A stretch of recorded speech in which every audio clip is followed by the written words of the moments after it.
Este vídeo é um oferecimento da Amazon, onde você encontrará todos os livros ambientados no universo das crônicas, bem como os mais incríveis produtos relacionados às crônicas, a Game of Thrones e a House of the Dragon, sempre com os melhores preços. Para conferir, basta clicar nos primeiros links na descrição abaixo. Comprando através deles, você estará me ajudando a produzir diariamente e tornando o MGF cada vez mais forte.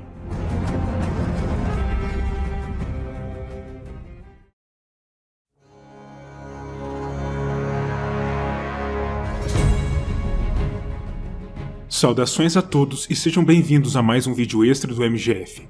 O vídeo de hoje é bastante diferente dos meus vídeos regulares, pois hoje, excepcionalmente, vou manifestar minhas opiniões pessoais, coisa que normalmente apenas faço em lives, justamente como uma forma de laboratório para conferir a repercussão e a resposta de vocês a esse formato. Se por acaso os números deste vídeo forem expressivos, voltarei a investir no formato, caso contrário, ele será descartado ou, ao menos, pausado. O vídeo do dia diz respeito aos meus motivos para admirar e apreciar um dos personagens mais importantes, controversos e polêmicos não apenas das Crônicas de Gelo e Fogo e de Game of Thrones em particular, mas também de todo o universo das crônicas em geral. O Grande Leão Ocidental, o homem responsável por restaurar o respeito e a honra de sua linhagem familiar, e por remediar todas as decisões temerárias de seu nobre porém fraco pai. Me refiro naturalmente a Lord Tywin Lannister, que alguns ainda reputam como sendo o senhor mais poderoso que os Sete Reinos já testemunharam em toda sua história, além de ser seguramente um dos mais ricos que já viveram. Portanto, sem mais delongas, vamos começar, com a ressalva de sempre de que o vídeo, naturalmente, precisará conter spoilers do enredo das crônicas e de GOT, pois precisarei enumerar alguns fatos importantes da trajetória de Tywin para poder justificar minhas opiniões sobre ele. Sendo assim, se você ainda não viu a série ou leu os livros, recomendo cautela. Resolvi estruturar a história que vou contar aqui de maneira cronológica, apontando ao longo da narração os acontecimentos e os motivos que me levaram a nutrir profunda admiração pelo personagem, como forma de tornar a nossa análise aqui mais fácil. Tywin Lannister já nasceu mostrando ao mundo a que viera, demonstrando personalidade e ousadia ao morder o dedo do senhor seu avô, o então Lord Gerald Lannister. Desde sua juventude, Tywin já demonstrava a todos seu caráter mais taciturno e calado, que apenas se avolumou durante os anos de observação de seu pai, Tytus Lannister, após sua ascensão ao poder da casa.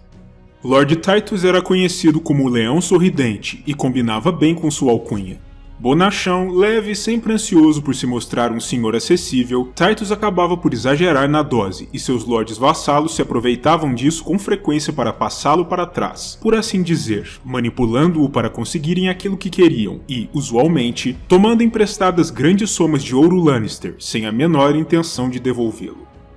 Tytus, diante disso, simplesmente relevava e abstraía, mas Tywin a tudo observava, em silêncio sombrio, já maquinando de que maneira iria fazer com que aqueles senhores insolentes pagassem.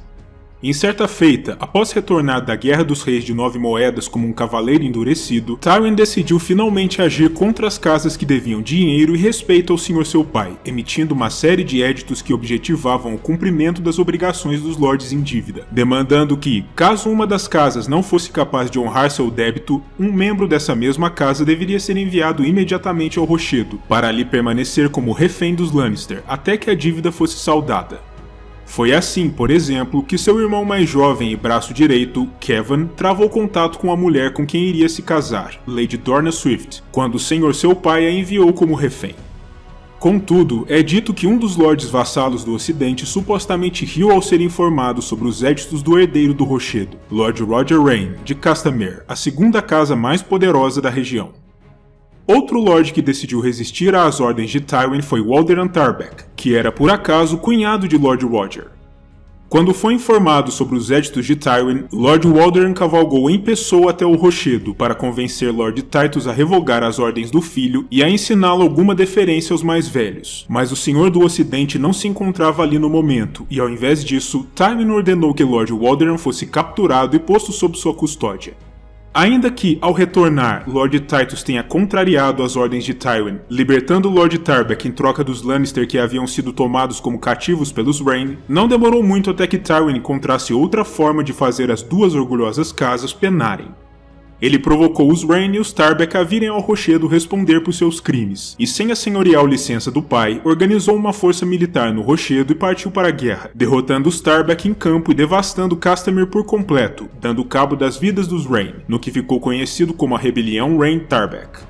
Ainda que Tywin não fosse então o Lorde do Ocidente, ele agiu exatamente como um Lorde implacável agiria, e desde aquele evento, disse que nenhuma casa vassala nos reinos era tão leal à sua casa suzerana quanto as casas ocidentais, graças à intervenção precoce de Tywin, primeira das razões pelas quais o admiro. Depois que Tywin se tornou Lorde, com a morte de seu pai, nenhuma casa ocidental jamais ousou tentar se levantar novamente em revolta, e a canção As Chuvas de Castamere, sobre a luta entre o Leão Dourado e o Vermelho dos Rain, passou a ser a única arma da qual o Lorde precisava para manter seus comandados sempre na linha. Não tem como ficar melhor do que isso. Quando Jaehaerys II Targaryen faleceu e seu filho Aerys subiu ao trono, também como segundo de seu nome, o velho amigo de longa data do novo rei, Tywin, que era o homem que o havia sagrado no campo de batalha como um cavaleiro, foi apontado imediatamente como sua nova mão, para que os dois governassem Westeros lado a lado.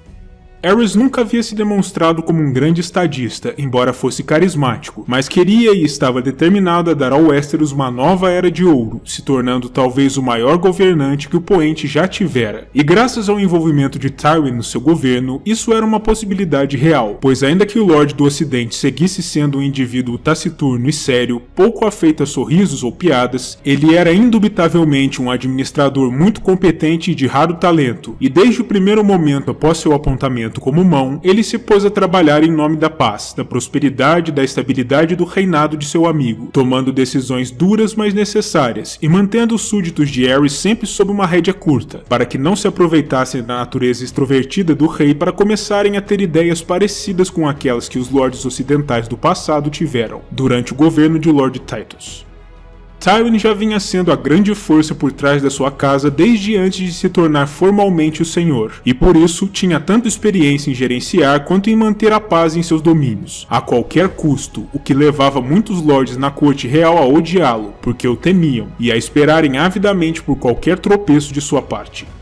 Reside aí mais uma de minhas motivações para o meu apreço pelo personagem. Ele fazia aquilo que era necessário, sem se importar nem um pouco em ser agradável, desde que fosse eficiente, e a eficiência é algo que eu prezo a nível pessoal. Além do mais, também me identifico com esse aspecto da personalidade de Tywin, pois tal como ele, também não tenho muita paciência para floreios desnecessários ou piadas inconvenientes, como quem já assistiu a qualquer uma das minhas lives pode atestar. Conforme o governo de Aerys avançava, Tywin segurava as pontas na corte, e mesmo quando a mente do rei começou a se deteriorar e ele passou a encarar Tywin com desconfiança, como se ele fosse uma espécie de inimigo velado, o Senhor do Ocidente não deixou de cumprir suas obrigações da melhor forma possível, continuando a garantir a prosperidade do reino, mesmo quando Aerys o sabotava de propósito, apenas para indicar e demonstrar sua superioridade no comando. Reside aí mais uma das razões para minha admiração ao personagem, o pragmatismo. Tywin sabia bem que a forma como o rei vinha agindo consigo era injusta e paranoica, mas nem por isso deixou de cumprir seu dever, não permitindo que o povo dos reinos sofresse por conta das decisões temerárias de Aerys, que eram motivadas apenas por desconfiança cega. Demanda muita fibra moral e uma cabeça de rara força para se manter assim firme em um ambiente desfavorável como a corte de Aerys II se tornou, mas Tywin perseverou, ignorando da melhor forma possível os insultos do rei até quando foi possível.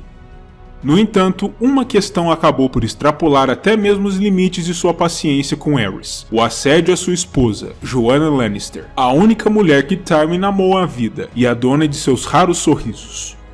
Nesse ponto do vídeo, eu gostaria de fazer uma pequena observação de cunho pessoal.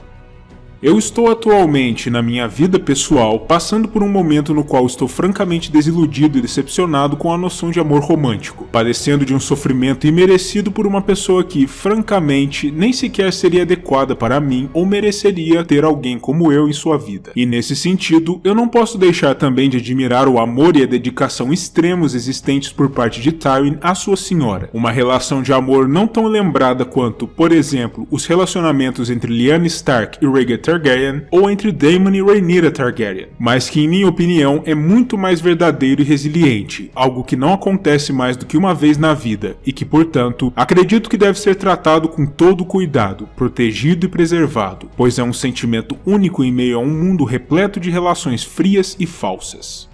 Reside aí mais um dos meus motivos para apreciar Tywin, e um motivo que, devo dizer, transcende as páginas dos livros e as telas das TVs.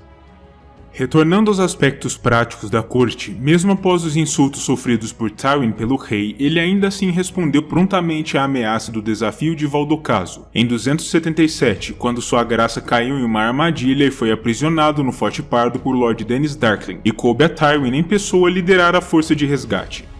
Ainda que o mérito maior por salvar a vida do rei tenha sido de Sir Barristan Selmy, é inegável que Tywin poderia, facilmente, ter simplesmente deixado Aerys apodrecer nos calabouços ou ser executado, promovendo a ascensão de Rhaegar ao poder e encerrando assim os insultos à sua pessoa e o comportamento prejudicial do louco Aerys ao reino. Mas mesmo assim, ele foi movido por um férreo senso de dever, e partiu para confrontar os Darkling e libertar Aerys, pois essa era sua obrigação como mão, e se existe algo que Tywin não admite são desfeitas a sua honra ou a honra de sua casa.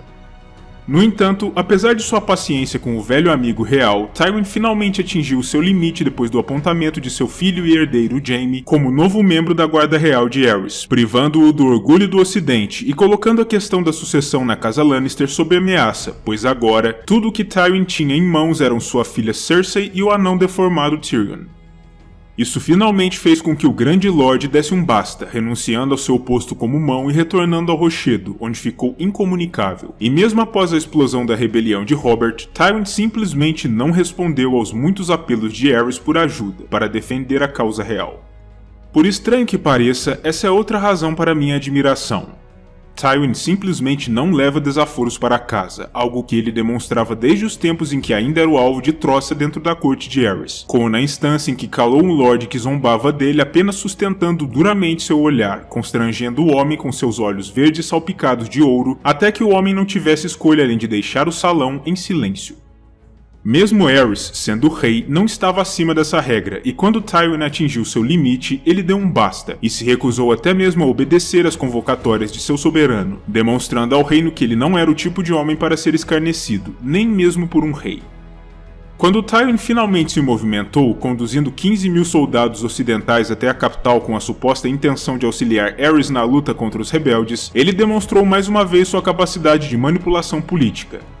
Usando o grande mestre Pycelle, um antigo serviçal secreto de sua casa, Tywin convenceu Aerys a abrir os portões da cidade aos seus soldados, apesar dos avisos de Varys de que algo estava errado, e então ordenou que eles saqueassem a cidade, para demonstrar apoio à causa de Robert, pois por ter se movimentado de forma tardia, ele sabia que precisaria de uma demonstração dramática de apoio, e de que havia abandonado de uma vez por todas os Targaryen, para assegurar seu lugar nas negociações após a vitória final. O saque a Porto Real foi, em essência, o cartão de visitas de Tywin aos rebeldes, e foi mais um dos motivos para meu apreço. Depois do fim da guerra, Robert subiu ao trono como o primeiro de seu nome, e Tywin arranjou o casamento de sua filha Cersei com o novo rei, assegurando um lugar de grande destaque para sua casa na nova corte, pois precisamos nos lembrar de que, para o Lorde, o legado familiar era fundamental, e deveria ser protegido e fortalecido. Ao longo dos anos de reinado de Robert, Tywin permaneceu mais circunspecto, cuidando de seus assuntos no ocidente enquanto o Lord Jon Arryn, a figura paterna de Robert, agia como a nova mão, mas mesmo assim ele encontrou uma forma bastante interessante de se imiscuir no poder real, emprestando vultosas somas de dinheiro aos cofres reais para ajudar a pagar os gastos perdulários de Robert ao longo dos anos. Ao final do reinado do primeiro rei Baratheon, a coroa tinha um débito de mais de 6 milhões de dragões de ouro, e pelo menos metade desse montante era devida a apenas um credor, Lord Tywin. Desse modo, Tywin angariou um poder enorme por sobre a coroa e o trono sem precisar fazer nada mais do que simplesmente emprestar uma pequena fração da enorme riqueza de sua casa, mais um demonstrativo de sua veia política. Após a morte de Robert, o rei que ascendeu ao poder, após subjugar uma tentativa de golpe nortenha, foi Joffrey I, seu filho mais velho com Cersei, ou seja, os Lannister se tornaram ainda mais próximos ao trono, tendo agora um rei que era em parte um filho de sua casa. Existia, naturalmente, o rumor sobre os nascimentos de Joffrey e dos irmãos, afirmando que eles eram produto de uma relação incestuosa entre Cersei e Jaime, mas Tywin jamais prestou atenção a esse tipo de rumor nojento, preferindo acreditar na história oficial, pois o Lorde era muito bom em fechar os olhos para aquilo que não desejava ver. Quando a Guerra dos Cinco Reis explodiu nos reinos, Tywin se colocou adiante como líder militar da causa real, como não poderia deixar de ser, queimando e saqueando as terras fluviais enquanto enfrentava e continha as forças nortenhas de Robb Stark.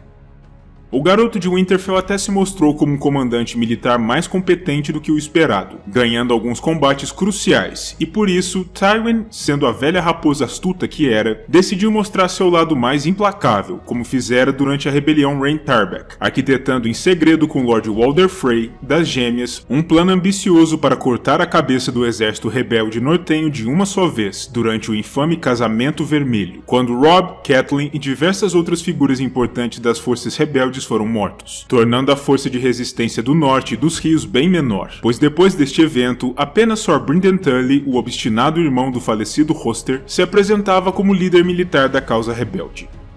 Muitas pessoas julgam Tywin por esse plano inescrupuloso e sem honra, mas são indubitáveis sua engenhosidade e eficiência, e mais uma vez, eu prezo profundamente por eficiência, ainda mais dentro de um contexto de uma guerra medieval, onde não existem regras. Pouco honrado, sim. Muito eficiente, com certeza.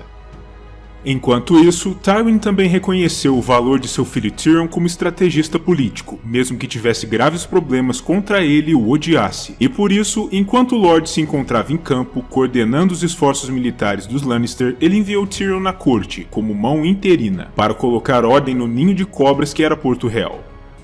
Essa foi apenas mais uma amostra do pragmatismo de Tywin, que enviou o filho anão por reconhecer seu valor, ainda que não gostasse nem um pouco dele, pelo bem maior de sua causa.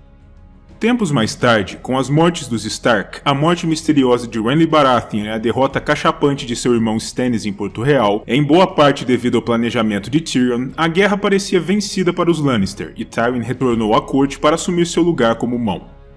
Contudo, a morte de Joffrey pela ação de veneno e o encarceramento de Tyrion pelo crime escancararam uma das poucas ressalvas que tenho com relação ao Lorde. Seu ódio cego pelo anão, um homem que, mesmo deformado e grotesco, era claramente muito mais valoroso do que parecia, e que poderia se tornar um aliado muito valioso, caso Tywin o tivesse tratado com mais respeito. Tudo isso nos remete à morte de Joanna, quando o ódio de Tywin por Tyrion surgiu. Deixando de lado a polêmica teoria de infidelidade de Joanna com Aerys, que tornaria Tyrion um bastardo Targaryen, teoria essa que abordei em um vídeo recente do canal, aliás, vamos nos ater à história oficial aqui.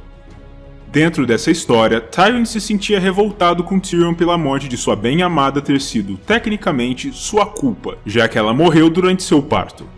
Ademais, o jeito hedonista, ébrio e lascivo do anão apenas aumentariam a antipatia de Tywin por ele, e sua tendência ao humor sarcástico esgotava rapidamente a paciência do Lorde.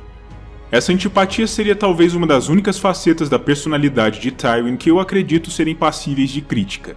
Pois é, na ficção ou no mundo real, ninguém é perfeito. Quanto a outros pontos polêmicos de Tywin, como sua crueldade, arbitrariedade e caráter implacável, jogando a honra e a retidão pela janela quando necessário, acredito já ter me feito entender, mas apenas faço essa ressalva para que todos saibam que, apesar de tudo, eu não o considero perfeito ou irreparável. Com minhas reflexões feitas, agora quero saber a opinião de vocês. O que pensam sobre Tywin Lannister? Apreciam o personagem ou o desprezam? E por que se sentem assim com relação a ele? E o que pensam sobre meus argumentos apresentados aqui? Escrevam abaixo suas impressões nos comentários e eu verei a todos novamente no próximo vídeo.